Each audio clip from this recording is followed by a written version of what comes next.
And we're live.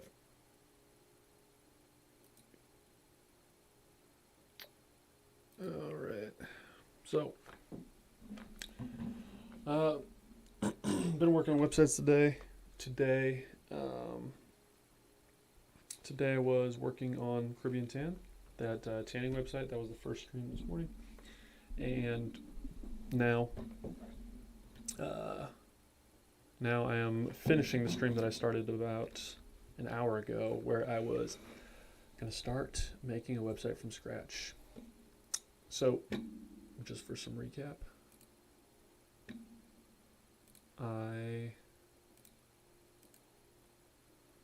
where is it? Just about the domain. Shop local Nebraska. Just wanted to reserve it. Good afternoon, good evening to everyone out there. I'm Joe Seals, live here at the Right Side Studio in Auburn, Alabama. We're looking live. So yeah, I got the domain just to reserve it. I think that's a good first step whenever you're making a website. You want to make sure that you don't lose track of the domain,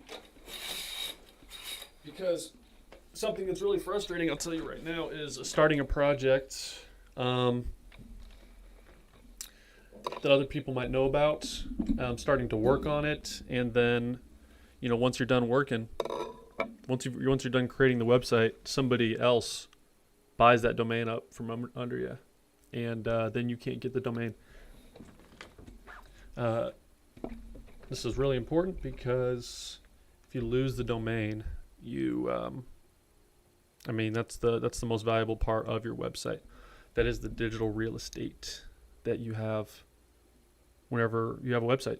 The domain is the most powerful thing. So I think it's worth it to pay the $12 up front. It's $1 a month. So if your website takes 3 to 6 months, it's $3 or $6. But it's not a heavy cost. Plus, then you know exactly what your design is going to be for.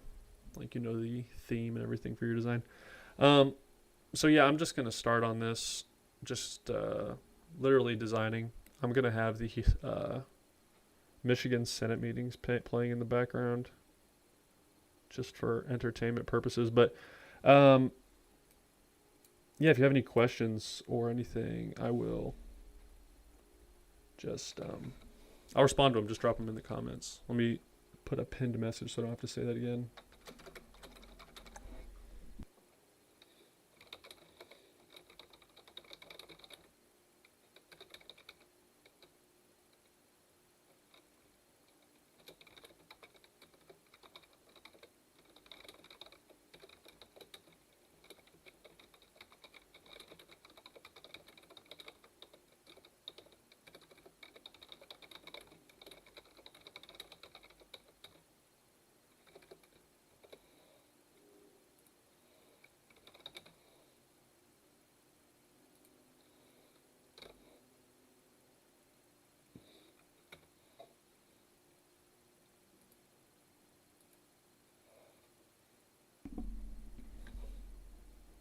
All right, so I'm just going to play the meetings, and I'm going to be muted.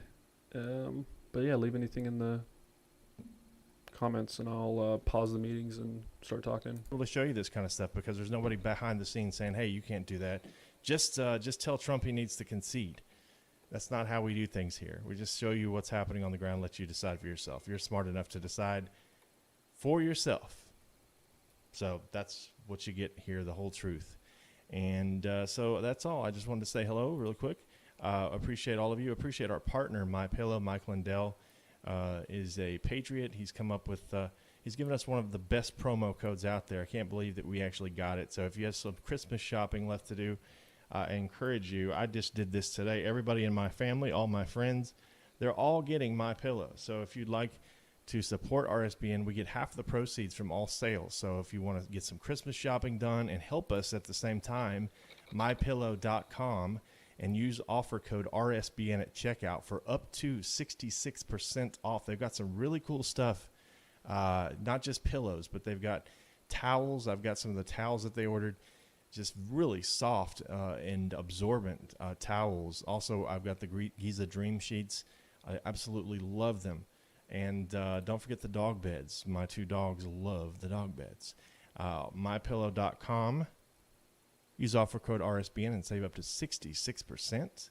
Appreciate Mike very, very, very much. We're doing a bus tour that he is helping sponsor, where we're going to do, I think, 28 rallies in 12 days or something like that. Crazy. All right, my friends, back to the action, or lack thereof right now, but it will start soon. Thank you all so much for tuning in. If you're not subscribed yet on YouTube, make sure you subscribe, because we need 1 million subscribers. We want to get to 1 million subscribers before the end of the year. I think that's definitely within reach, and we can't thank you enough. And also, thank you and hello to everyone watching on Diamond and Silk social media. We appreciate y'all more than you know. Diamond and Silk, great friends of ours. We're going to fight till the very end. We're not giving up. Thank you for all that you do for us. We'll see you back here soon. Enjoy the hearing.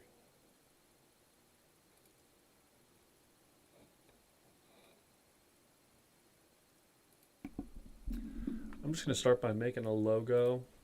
I want to get a header going, and then I'll build out a section, just very basically, and then a footer, and then I'll start painting each section of the website from there.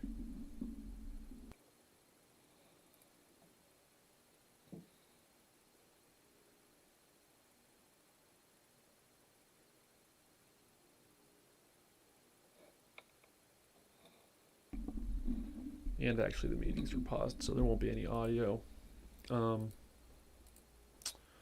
So I guess I'll think out loud.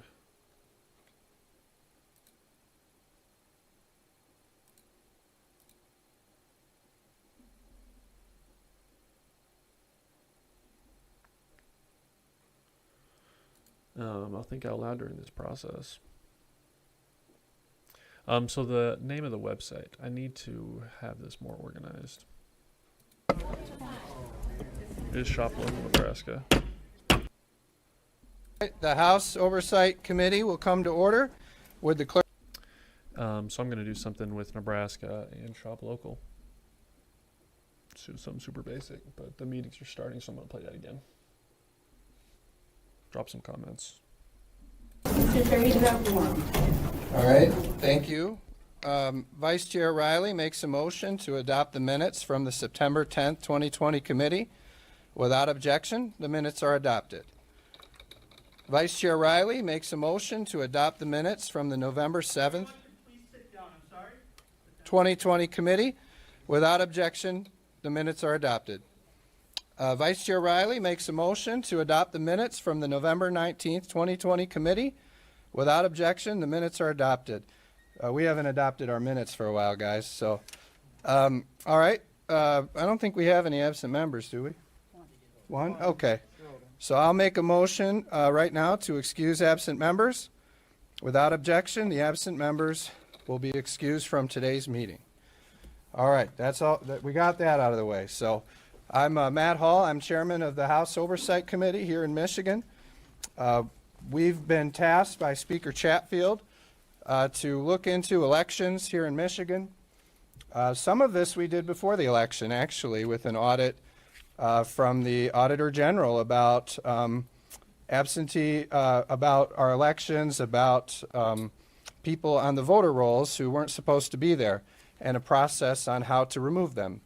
And we've been working through that. We've been working through this audit that found that there were people who weren't trained that were administering elections, and we've worked together in a bipartisan way to remove, to pass laws to publicize that they need to post. We're going to publicize the people who don't do their training, because I think they need training. And we had the Antrim County Clerk in, and it's clear she needs a lot of training, trust me. So we got that going. So we worked together there. We've brought in clerks from different counties across Michigan to hear from them about how we can improve our election processes in our state. You probably know our last election was the first time in a general election that we had Proposal 3. And Proposal 3 led to widespread absentee voting in our state. And that is something we need to evaluate. That's very much within the role of an oversight committee, is to look at how these laws are working. So we've done that. We've listened to Republican and Democrat clerks to hear their ideas on how we can improve our laws moving forward. We've issued subpoenas to our Secretary of State. You probably know that millions and millions of these mailings went out to people, unsolicited absentee ballot applications. And I've got calls and emails from people who say that this person died. This person moved out of state 10 years ago, but yet they got these applications. And so we took a pretty much unprecedented step to issue subpoenas in order to get to the bottom of how this list was created, why did they send this? So we can look at that and we can improve moving forward. So that's been a lot of the role of this committee. Citizens have serious concerns about the election in Michigan. They've expressed that concern to myself and other legislators. We've received thousands of phone calls and emails. Elections must be trustworthy and accurate. That includes access and transparency for observers, correct tabulations, and proper checks to ensure votes are legally cast. Citizens become frustrated and demand answers when a large number of precinct tabulations don't reconcile, or when election observers for one party feel they were treated unfairly, or when an independent audit is not performed. Elections are the cornerstone of our system of government, and we have a responsibility as legislators to ensure trust in voting results. Mr. Giuliani will be coming before our committee today. He's expressed concerns with how Michigan conducted its elections, and he's President Trump's personal attorney. This hearing allows the people of Michigan to go straight to Mr. Giuliani to evaluate evidence presented by him and get answers that we're seeking. We'll also be able to talk to people who have firsthand experience with alleged voter fraud in our state, and we want to hear their stories. We want people to listen to those and an opportunity to ask questions and to learn more about those things. And then ultimately we can make a decision about whether it's true fraud or not. But we have to have these discussions.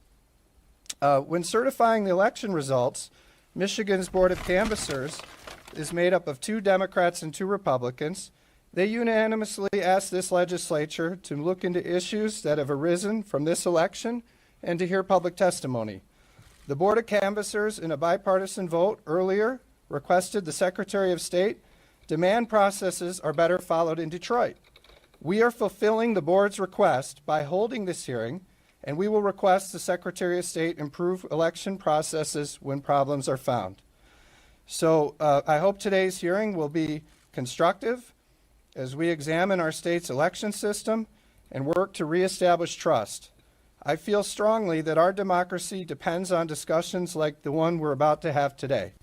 With that, I'd like to welcome up Mr. Giuliani and Jenna Ellis, the attorneys for President Trump. Yeah, wherever, that's right. There's one there, and I think there's wherever you want to sit. There's Mr. Chairman, mics. Mr. Chairman, Mr. Chairman, Mr. Yes. Chairman. Yes, thank you, Mr. Chairman. Hold on. Do you have a point of order? Yes, I do, Mr. What's Chairman. your point of order? I would like to ask Mr. Giuliani to please stand and You're raise out- your no, right that hand is not a point of to order, please sir. be sworn before Not a this point of committee. order. Mr. Chairman, Please stop. Mr. That is Chairman, out of line. You're it out abs- of order. Mr. Chairman, it is. You have a point of order. Yes, I do, Mr. What's Chairman. your point of order? My under the law, I have the right before this committee as a representative to swear any witness before this committee to uphold the law. That is my not gonna right allow as that. it's my right as a Allow representative. that. Well, Let's continue. And I, let well then, Giuliani Mr. Chair, testify. I appeal the rule of the chair, and I'd like to ask the committee to please take a vote on this ruling because it is my right as a representative to make sure that anybody before this committee is truthful, and we have the right as members to swear anybody. All right, then let's call the roll. Point of order, Mr. Chairman. Point of order, Mr. Chairman.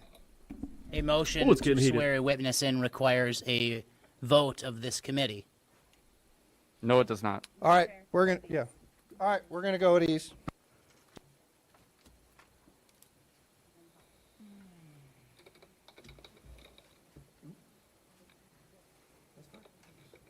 Let's just do it. You ready? We'll take. You gonna... Okay.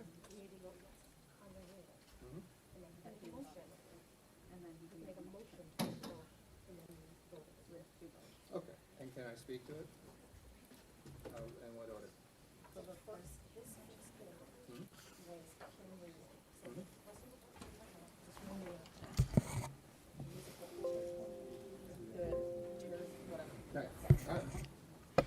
All right, all right, so you call the roll on the motion, which is to appeal the ruling of the chair. On the motion to appeal the ruling of the chair, Chair Hall, No. Representatives Riley. No. Weber. No. S. Johnson. No. LeBave. No. Schroeder. C.A. Johnson. Yes. Camilleri. Yes. LeGrand. Mr. Chair, you have 3 yeas, 5 nays, no pass. With that, the ruling of the chair stands. All right, so with that, Mr. Giuliani, please proceed with your testimony. And Jenna Ellis as well, we want to hear you, and then we'll call up witnesses after that. Thank you. You gotta push the red button forward. Mr. Chairman and members of the committee, it's my understanding that I'm here in my capacity as an attorney, not as a witness.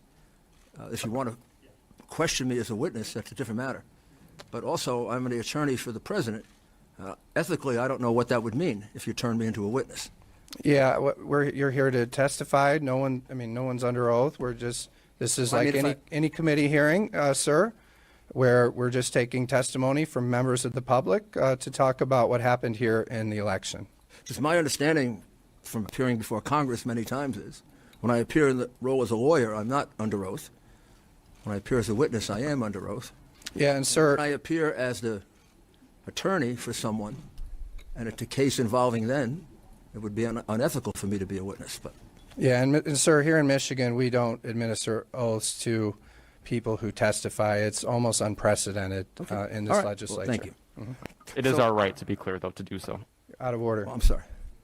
I'm going to be very brief because I have a number of witnesses, and the whole purpose of asking for this hearing is because for 4 weeks, 5 weeks, 6 weeks, all we've heard is that there are unsubstantiated allegations of fraud.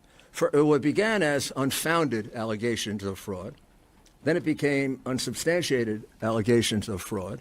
Then it became allegations of fraud, but not big enough to overturn an election. And then it became allegations of fraud that really couldn't be completely investigated between now and the election, but are going to require substantial investigation after the inauguration. So it's changed a great deal, but in that period of time, no one's bothered to look at the evidence. No one's bothered to listen to the witnesses. I'm not a witness. I didn't witness any of this. Everything I'm presenting to you, I'm presenting you as a lawyer. These are the words of other people. And in your case, in the state of Michigan, people who are citizens of your state, who observed fraud.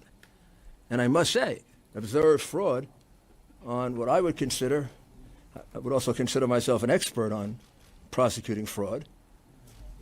I would consider a massive amount of evidence. What I'm holding in my hand are affidavits. These are sworn under oath. They have the power of evidence because they're sworn under oath. These are the things on which you bring indictments. And they allege massive cheating, particularly on the part of the Democrat Party of Detroit, to the extent of easily 500,000, 600,000, 700,000 illegal votes, calculated many different ways. The second part of the case is an analysis of the voting machine that you used in much of the state, I believe much of the state, not all, Dominion, which broke down in Antrim County.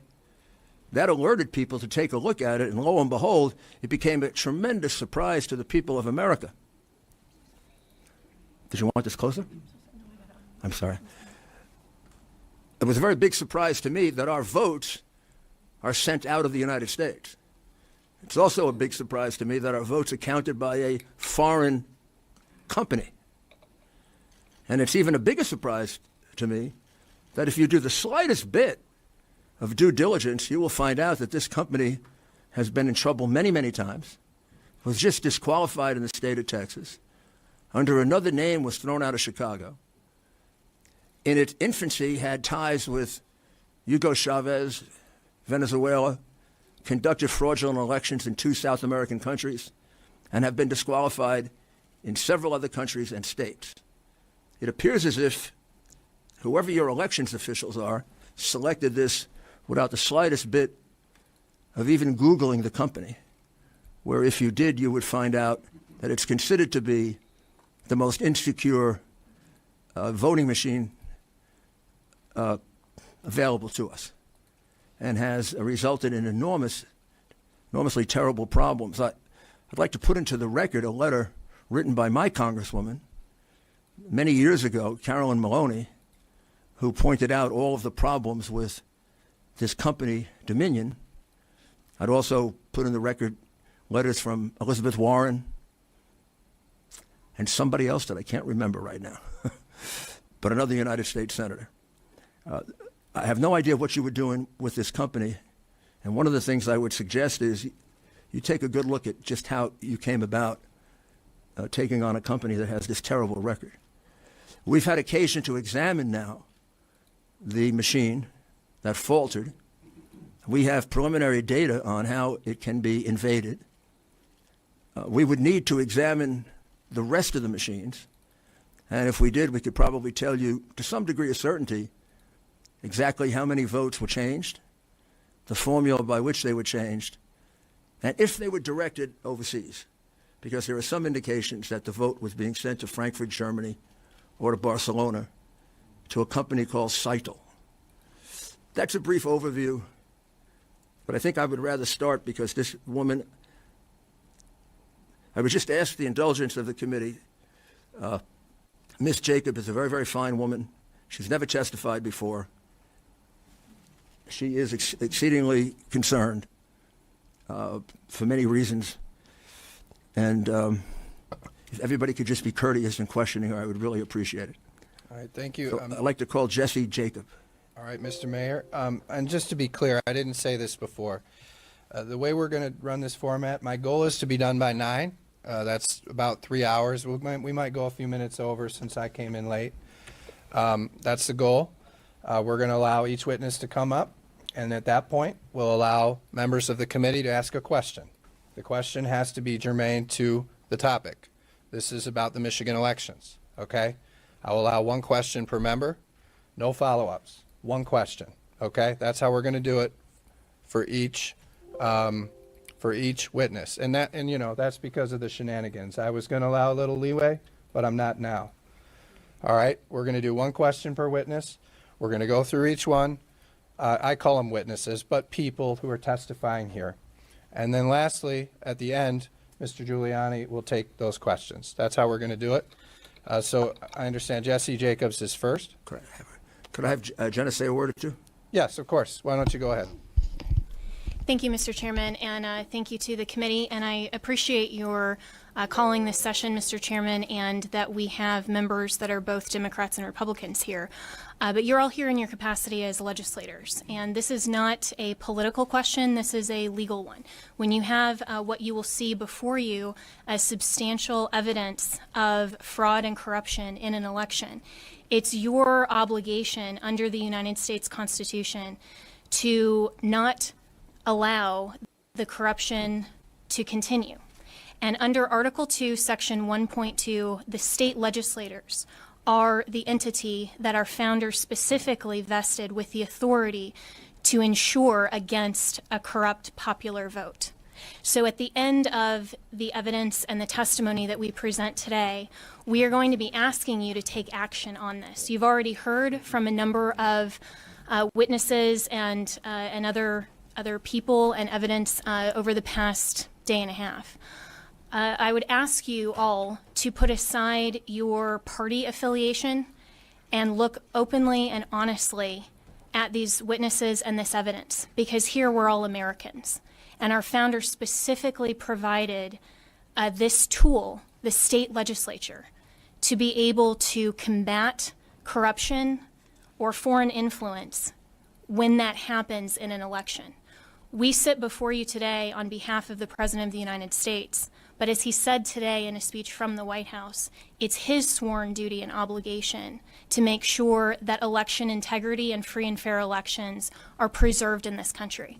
And we will be asking you, after taking a look at the testimony presented today, to take that oath that you have made as state legislators very, very seriously. The law is on your side because the U.S. Constitution is on your side. And we would be happy to answer any questions about that at the end of this proceeding, but thank you very much for your time and attention today. Thank you, and there will be questions about that, I assure you. Are we ready for Ms. Jacobs? All right, please, Ms. Jacobs, when you're ready, come forward. Welcome to the House Oversight Committee. And when you sit down, you push the red button there. That'll turn on the microphone, and you can speak. And just to be clear, you speak. When you're done, we'll allow one question per member, but we're not going to interrupt you. So I just want everyone to be cognizant of the fact our goal is to be done, a little after 9. So welcome, and thank you for coming here today to tell your story. With Miss Jacob is her husband. Your full name is, Sunny Jacob. Sunny Jacob. and your full name is? Jesse Jacob. And Jesse, you're a resident of Detroit, Yes, I am. and you were born in India, is that correct? Yes, I am. And you came to the U.S. in 1985, That's true. and you and your husband became United States citizens. Yes, in 1995. And how many children do you have, Jesse? 3 children. How old are they? The older one is 36, and the second one is 32, and the third one is 24. And what do they do? The older one, she's my oldest daughter. She's practicing in the emergency medicine physician at Washington, D.C. since 2014, yes. And my son, your son? he's doing his fellowship in child and adolescent psychiatry at Dallas Southwestern University Medical Center. And your youngest daughter? She's a third-year med school student at Wayne State. Congratulations. So let's get right to it. On September, you've been an employee of the city of Detroit for many, many years. Is that correct? That is true. Approximately how long? Since 1986 August. And you have the title of head engineer? Yeah, that's my current title. And on September 8th, you were assigned to election duties, were you not? That is true. And you were assigned to the third floor of the election department. The fourth floor of the okay. election department at West Grand Boulevard location. And what were you told you were supposed to do? The first day, basically, we were all, it's about, let me see how many people, about 40 to 60 people on that floor. We were, first they were, giving all kinds of instructions, how this training is going to be. And then in the afternoon, we started opening the mails that was received to the headquarters. That is the mail for application for absentee ballot request. So basically, that's what we were doing the whole week, first week, starting from September 8th. I started at 9 a.m. It was 9 to 4 p.m. So the entire group was working from 9 to 4, opening the mails, sorting out the mails. And we were asked to sort out according to the counting board, 134 counting boards. So there are 134 counting boxes set up, so you can sort out the applications that you have opened. Did there come a time, Ms. Jacob, in about the third week of September, when you were asked to change date? So about I think they're around September 20th or 22nd. Yeah, I would say 22nd, third week of September. We were kind of started packing, making the pack ballot packages to be sent to different citizens. And what we do is we will do for different counting boards, 50 pack, 50 application will be there. So you will be making packages of 50 ballots. And on the floor, they will let you know what date need to be put on that package, the mailing date for that ballot. So I notice time to time, basically every day, whenever you prepare that package, the ballot package is always either 3 days, back date, 3 days, not the same day, always days before that date. So starting on the 20th of September, 22nd. the 22nd? Yes. 22nd of September, Yes. for some days thereafter, Yes. each day you were given a different date Yes. in order to backdate Yeah. Yes. the application. Is that Yes. right? Yes. And it was a different date each day? Sometimes you use the same date, maybe consecutive days, maybe you will use the same date, but it was different. But it was never the correct date. It never be the same day, the day you are preparing the package. In other words, it was a false statement. Yeah, it was a date prior to that date that you are preparing Who told you to do that? whoever was the supervisor on the floor that day. Was it one supervisor or more than one supervisor who told you to backdate it every day? There were more than one supervisor, not just one, more than one. So I would say 1 to 3 supervisors. And how long did you have that position? Until you left that position after a short while. Yes. Can you tell us how long you held that position? Yeah, I worked at the 4th floor of the election department till October 2nd, that's a Friday. September 30th, I was sent for training for the QVF trainings. September 30th and October 1st, I was at training. Then October 2nd was my last day working at the election headquarters. And from October 5th onwards, I was asked to work as a processor at one of the satellite sites. Out of 23 satellite sites, first I was sent to Cromwell Recreation Center at Lasher and 6 Mile. Then I was asked to go to Common Air Recreation Center at Bradbury Drive near downtown from October 12th. Well, up until the time you left, Yes. how many co-workers did you have?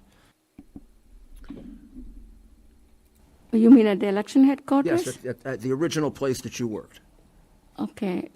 After I think about around September 15th or so, they started the second shift. Until then, it was only from 9 to 4, one shift. Then they started another shift from 5 to 11. So 2 shifts. So I would say, if you add all of them, let me see. I would say around 80. About 80 Yeah. workers. Yes. And to your knowledge, were they all instructed exactly like you were Yes. to falsify When they the were document? Yeah, when they were preparing the ballots to be sent, the ballot package. So the ballot package had a false date on it when it was sent out, deliberately. I mean, what basically is that date that you put on that ballot package, that will be entered to QVF as the ballot mailing date. And that's what it is.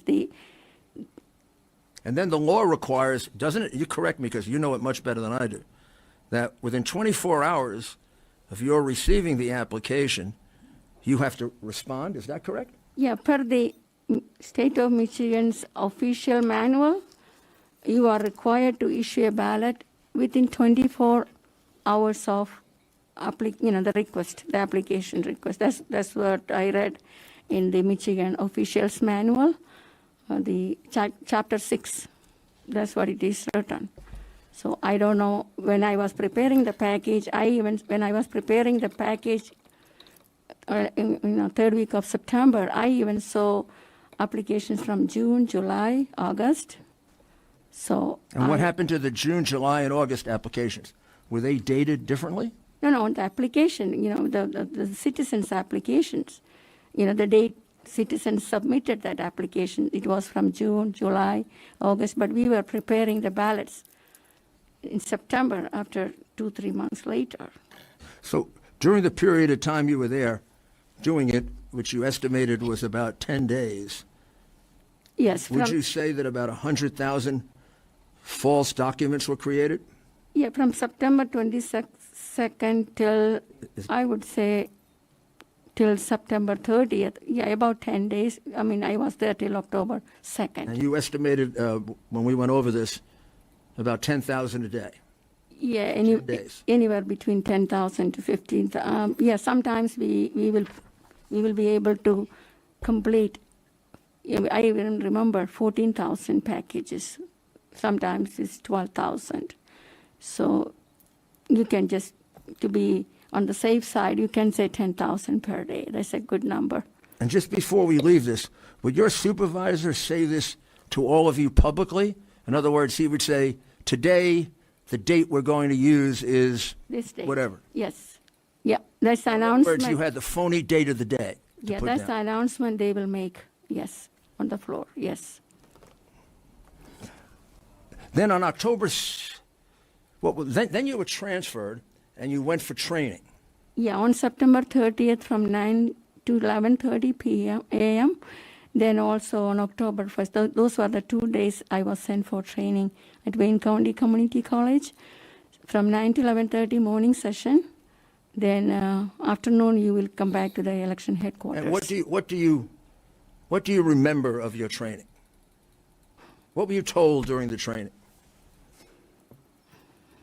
It was not good. It was not good? No. Well, how wasn't it good? I mean, first of all, when I was at the Wayne County Community College from 9 to 11:30, it's about, I would say, around 20 to 25 people. There were 2 groups, so I was with the second group. The first group training was from September 28 and 29, first group. I am with the second group, September 30th and October 1st. About, I would say, around 20, 25 people in each group. But what I found out when I went there, I tried to log into one of the laptop. It was not working. Then I tried another one. It was not working. So we had problems with the laptops. I couldn't even log Yep. into the system. So I was told by the instructor, just listen, just listen. You don't need a laptop. Okay, so basically we were just I would say at least out of 20, 25. You have a tape recording of this, don't you? That you don't want to share because you don't want the person who said this hurt. Is that correct? No, so what I did was, since I didn't have a laptop, I didn't have nothing in front of me, I asked the instructor, can I record your lecture? Because I have to be, from October 5th, I have to be by myself. I have to work as a processor. So I want to learn something. So I asked the instructor, can I record your lecture? She said, sure, you can record. So with her permission, I recorded the lecture. So when we listened to it last night, did the instructor from the city of Detroit tell you it doesn't matter if the address is wrong or the birth date is missing or there are no names? You must try and find a birth date.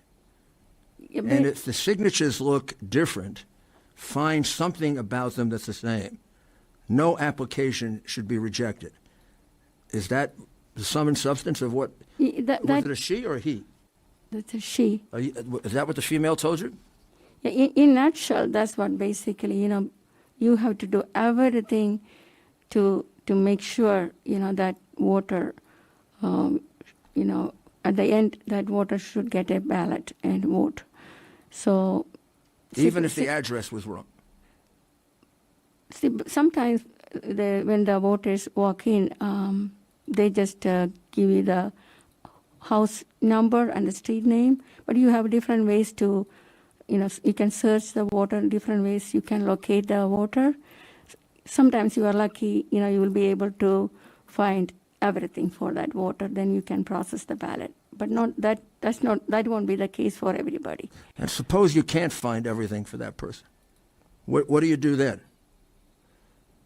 The instructors sometimes tell you, you should set aside that application, and we will send that application back to the election headquarters, let them take care of it. And when you did that, what happened to it?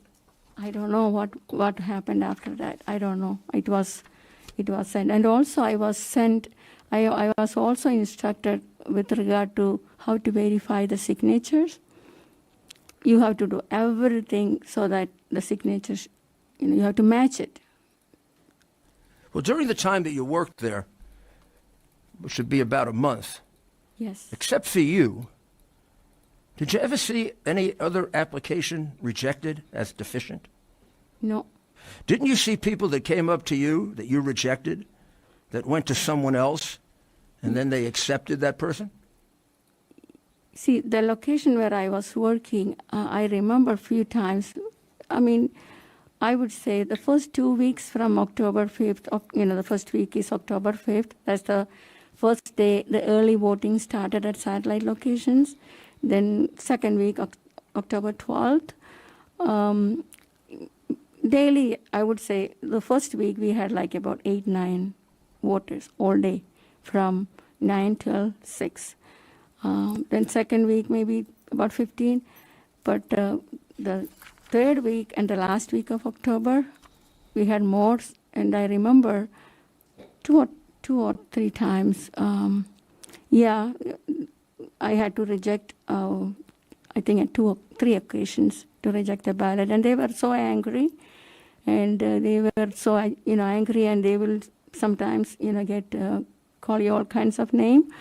Oh, you are saying I cannot vote? You don't count my ballot? And things like that. And I will say, I'm so sorry, I cannot do, then I will ask my supervisor what to do. And then supervisor will say, Jesse, I don't know. Then, he will say, oh, I have other places, I will go and vote. Okay, then he will just walk out. So I don't know whether he went to the nearest one, other side. You can go to any location. There are 23 satellite locations. You can go to any of that satellite locations. Ms. Jacob? Yes. I don't want you to do this if you feel uncomfortable, but would you be comfortable taking your mask off so that people could hear you more clearly? Can you hear me now? Not clear. Can everyone hear it clearly? We can hear it, folks. We can hear you. Okay. Okay. Now, the supervisor you originally had when you first were there, did you observe her coaching voters to vote for Biden and the Democrat ticket?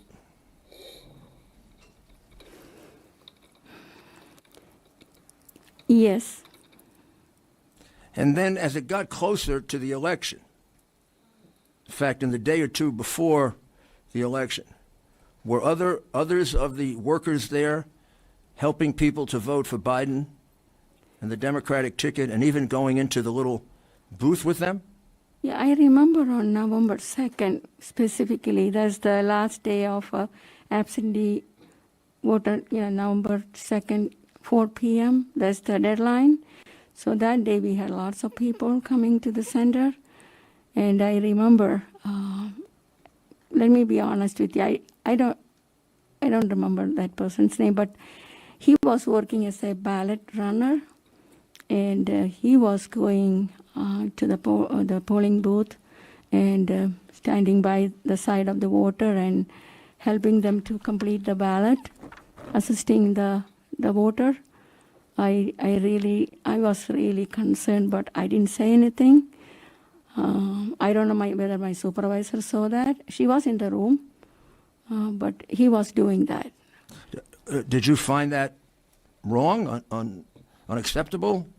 I knew it is wrong, but I didn't Pardon say. me? I knew it is wrong, but I'm just a processor there. It's up to the supervisor. I didn't say anything. And then was there a day when 3 people came in wearing Black Lives Matter T-shirts? I think it was on November 2nd, you said? And they were going to the voting booth and helping people to vote No, what they did was, I think it was earlier than that. I don't remember the exact date, but there were three of them. One was holding the flag, and one was wearing. I think all of them were wearing the whatever the Black Lives Matter or something like that. And one of them actually he wanted to drop his. They were there to drop off their absentee ballot. So they walked into the room and they were dropping, one of them were dropping the ballot into the box. So the other one was cheering and the other one was taking picture and things like that. I knew it is also not right, but I cannot do anything. I was just sitting on my desk and doing my processing job, that's all. Now, about 14 days before the election, your supervisor, who I think you told me her name is Carla, said that she had a meeting with her boss and that you should stop asking for driver's license or photo ID. Yeah, what she told me was they are all registered voters. You don't need any photo ID or driver's license.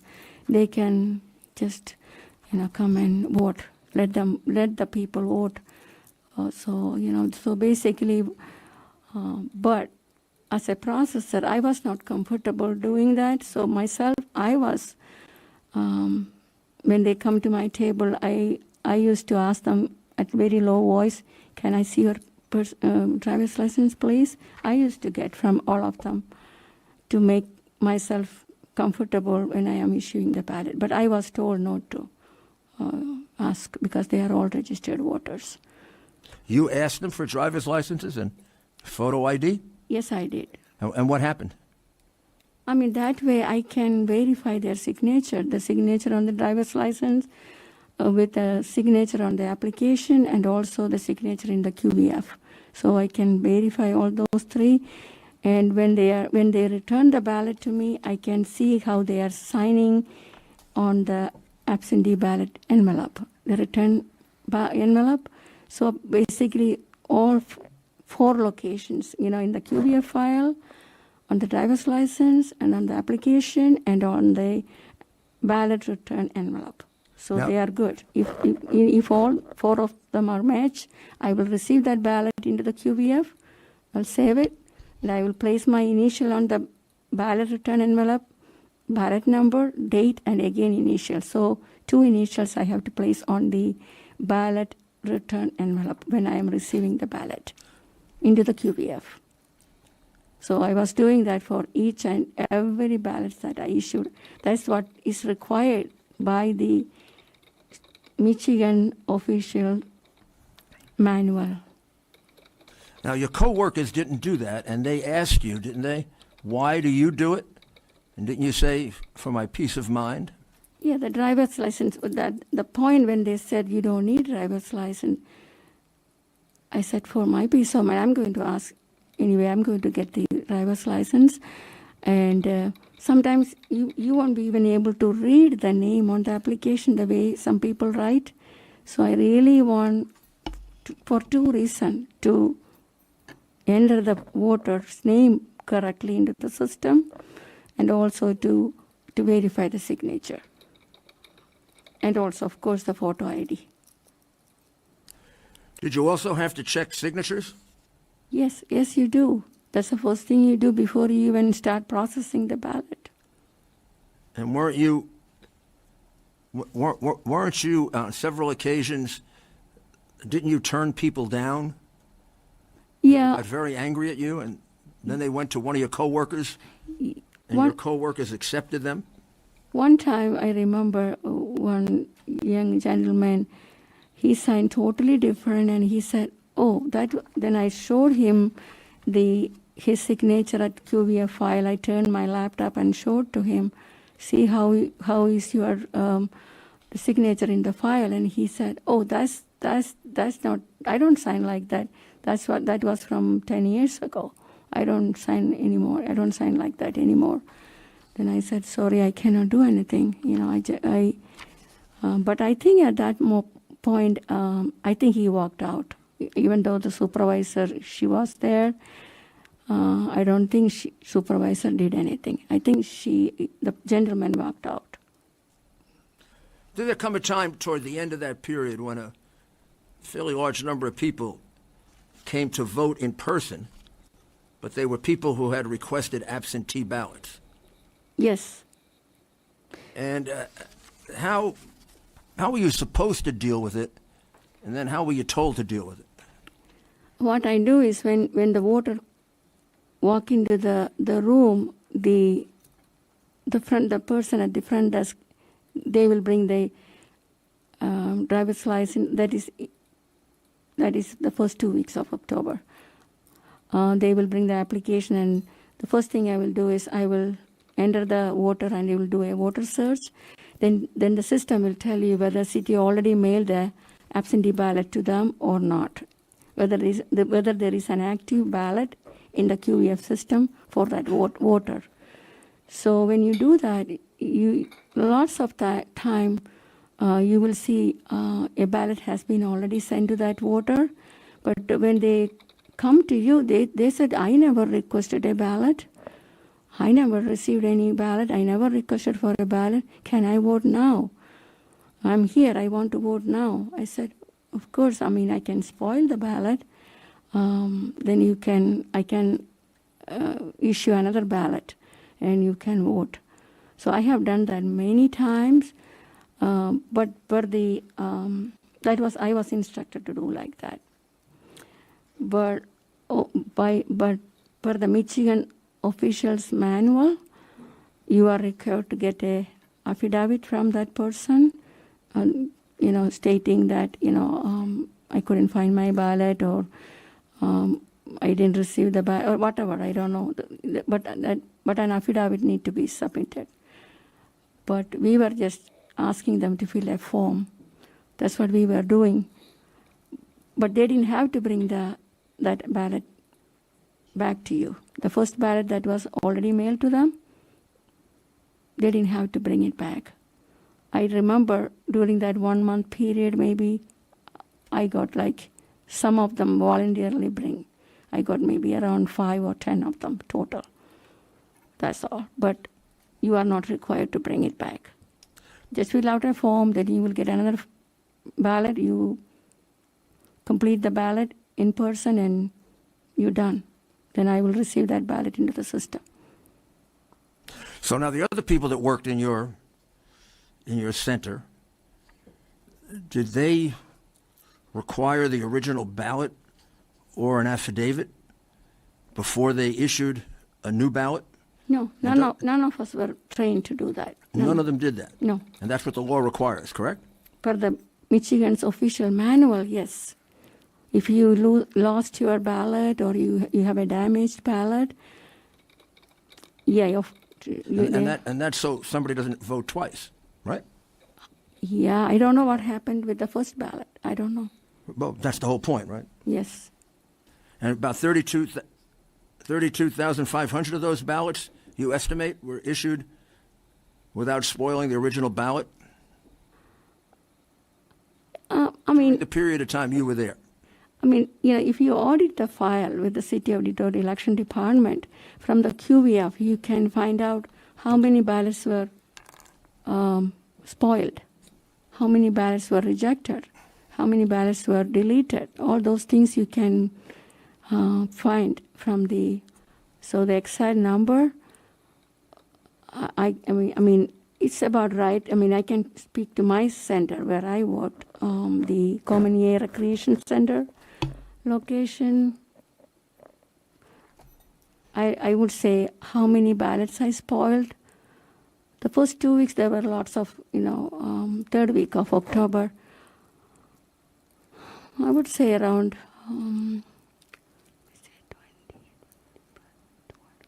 100 ballots maybe I spoiled. I may be wrong, but I don't know exact number. But you think it's 100? I can go back to my. Sorry, Jesse. Do you think it's 100 or 32,000?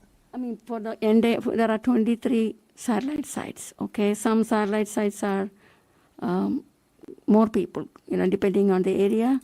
So, yeah, you can say around 30,000, about 25,000 to 30,000 maybe. And in any event, those would be, Please, you're out of order, members. You're out of order. Representative LeGrand, you're out of order. Let them continue. Representatives, you're out of order. Please continue. and those would be, whatever they are, Please those would be continue. totally illegal ballots, correct? I mean, I don't know what happened to the first ballot that was mailed to the citizens. I don't know. That was not returned, but we were issuing a second ballot and they were voting in person at these locations. I really don't know what happened.